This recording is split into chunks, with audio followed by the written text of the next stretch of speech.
කරන මඩුවක් බලන්න මම මේ සීනි ගමඩක්වත් දෙහෙ නැත්තම් දෙවුන්දරටවත් ඒ වගේ ලොකු සිද්ධාස්ථානයකට යනවා සම්පූර්ණ මඩුවක් බලන්න. යහන්දක් මොනම පටන් ගත්තම සාමාන්‍ය රෑ 12 1 වෙනකන් යහන්දක් පුරා. ඒ පිළිවෙලක් තියෙනවා. පළමුව අපව තථාගත බුදුරජාණන් වහන්සේලා නේද? ඒ පහනාලෝක දල්වලා ශ්‍රී විෂ්ණු කතරගම පත්තිනි නාථ විභීෂණ සමන් කියනවා නේද? ඒ වගේම අල්පේශාක මහේශාක කියන්නේ එළිය පුද ලබන්නා වූ දෙවි දේවතාවුන් වහන්සේලාට නේද? ඒ පහනාලෝක දල්වලා දෙවියන්ට ආරාධනා කරා යන්නේ මහත්මයා මේ මෑණියන් සමග එකතු වෙලා ඊපස්වෙදී යහන්දක්ම කියන නර්තය තමයි අපි මේ ගෙන දැක්ුවේ. යහන් දැක්ම පද කොටස් සෑහෙන ප්‍රමාණයක් තියෙනවා. ඉතින් මේ පද කොටස් නටන්න ගියාදී මම හිතන්නේ ඉතින් මේ එළියනකන් ඉන්නත් ඕන මේ ඉද ප්‍රමාණය මදි මේ උන්දර තුන් ගහන. අපි දෙන්නේ ඉතින් මේ බලාගෙන ඉන්න උදවිය බලයි මුන් දෙන්න නටාගෙන නෙමෙයි මේ එක්මනාගේ හොදි වියක් කරනකම් ගහගෙන නැහැ. ඊට පස්සේ පොල් බූරෝ දෙන්නේ කැල පිටිකොටනවා කියන නේ. ඔය ගැන්න කරන්නේ. ඉන්නේ එහෙමනේ මේ ගෝකුණාදේ. කවුදත් දියේ කොනේද? මොනේ ගුරුතුමා ඉතින් කොහොමද කියලා මොකද්ද? අපි මෙතන නිකන් ආවේ නෑ. අන්නෝ. මේ මැරියනවා. මුලින්ම මේ මතක් කරන්න ඕනේද? මේ ස්ථානෙට මේ මෙතුමා අපේ සුදහමුදා නර්තන කණ්ඩායමේ සේවය කරපු ප්‍රමෝද්‍ය කියන නේද? ඒ අපේ සහෝදරයාට කරපු ආරාධනාවකට මෙතුමාගේ ආරාධනාවක් එතුමාට ලැබිලා එතුමාගෙන් ටෙලිග්‍රෑම් එකක් අපිට ලැබිලා අපි මෙතනට පැමිණියා මෙතුමාගේ ආරාධනාවට. ඉතින් එතුමාට මුලින්ම ආයිබෝවන් කියලා පිළි අරගෙන ඒ වගේම නේද? අරකෙක් අගේ නටාගෙන ගිහිල්ලා ඊට පස්සේ මේ උන්ද කියලා කිව්වේ නැහැ කියලා. මේ උන්ද තමයි කලක් යුදහමුදා නර්තන කණ්ඩායමේ සේවය කරලා දැනට සකුරුපලත් රාජ්‍ය නර්තන කණ්ඩායමේ උඩරට පහතරට ඒ දෙකටම දස්කම්පාන ඒ අපේ ශිල්පියාවන ප්‍රමෝදයෙන් මෙතුමට ආරාධනා වෙල මෙතුමගෙන් තමයි අප දෙකට ආරාධනාව ආවා. ඉතින් ආයන මතස්ථානිය තිබිලත් මේ අවස්ථාවේ මෙතුමගේ වදනේ අහක ගන්නවා. ඒ නිසා එතුමාටත් ආයිබෝවන් කියලා. ඒ වගේම නේ අපි ඉතින් හරක් වගේ නටාගෙන යනකොට මෙතුමා ගැන කතා නොකරොත් වැඩ පිටාය මොනේ පුතුමා.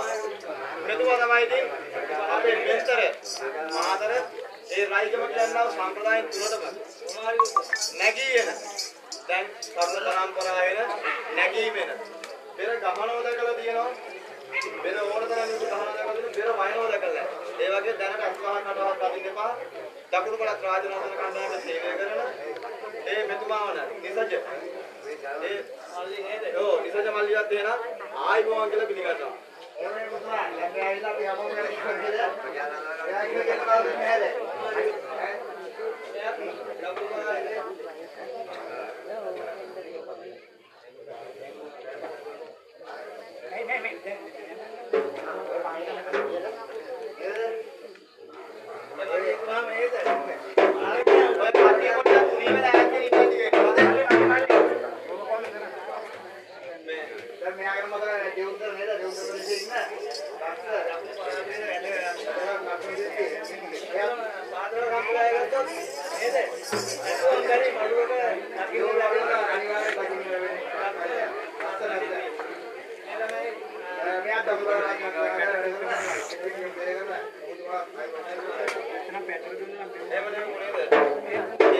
අපේ මෙතුමා නේද?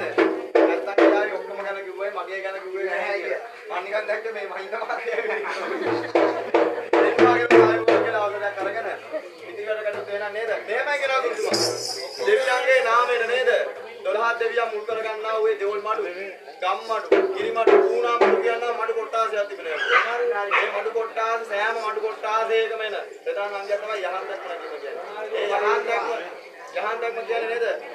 ශ්වේත වර්ණය සාදිලා පළමුව බුදුන් කොට දෙවියන්ට උදෙසාය කියන්නා වූ යහන් පිරිසිදු කිරීම නේද? මුලින්ම කහදි විතරේ පාර සුවඳ දුන්න මල්වල නේද?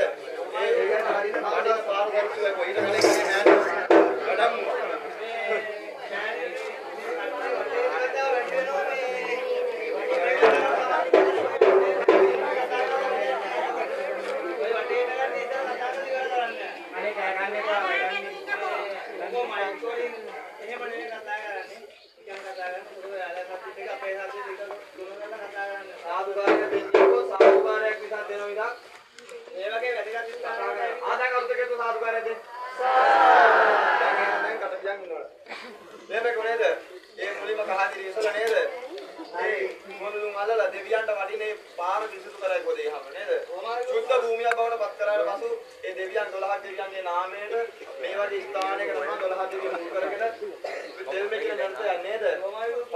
ගැටීමක්. ඒ සාමාන්‍ය ලොකු මඩුවක් ගත්තොත් මහත්තයා. ඒක දකින්න ලැබෙනවා. මේ වගේ නානුමුර මංගල්‍යයක් කරනකොට ඒ මඩු භාග එකට අයත් ගන්නා වූ ඒ යහන් දැක්මපත් තෙල්මේ ඒ කියනා වූ වහලට ඉදින පොල් මල් ගැසීම ඒ මඩු භාගයකටයි කියන කොටාව. ඉතින් මේක පැහැදිලි කරලා දෙනවා නැත්නම් කියයි කට්ටියක් ඇවිල්ලා මඩුවක් නටලා ගියයි මේක මේ අඩුපාඩු ටික සමහර විට මේ අවඩේදී මේ පැලගත්ත මේ ළඟ පහත ඉතින් ඔය යහට යා ඉංගිරිය අද පහන් වල සේදරම ගුණාංශ අපේ ඉතින් ගිවංගත එතුමාගේ ගෝලියෝ ඒ අවඩ ප්‍රදේශවල මේ සරිසරම පුද්ගලයෝ ඉන්නවා. ඉතින් මේ මඩුව සාන්ති කර්ම දැකපු උදවියට ඉතින් අපිට වඩා අවුරුදු ගාණක් පරණ නේද ගුරුතුමා? මේ වගේ ජේෂ්ඨ පුද්ගලයෝ මෙතන ඉන්නවා ඉන්නවා.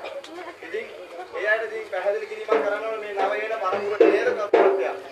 ඒකල එහෙනම් දෙවියන්ගේ නාමයට පළමුව දීවිසු දෙවියන්ගේ නාමයට මුල් කරගෙන සෞදවන්නටලා ඒ දින පුරාණ චාරිත්‍ර වාරිත්‍රයක් දින පඳුරක් මේ කප මහත්මිය දේවාලයේ කප මහත්මිය කියන ඒ ඉන්න යතියන්ගේ නේද? ඇටේ බලවත් තමයි රත්තරන් ගෙනියන්නේ. දැන් මම කට්ටිය දැන් ඕන මට වේරෙන්නේ මේ බර්ත් එක කවුසල මේක. ඉතින් දැන් ඒගොල්ලෝ ඒ පඳුරක් ගන්න පුරාණ චාරිත්‍රයක් තියෙනවා නේද? කටින් කියලා. බෙරෙන් වයලා ඒක පයින් නටන්න ඕනේ. එහෙමයි කො එහෙනම් ආයි දෙයියා.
Ninde natu waniti neru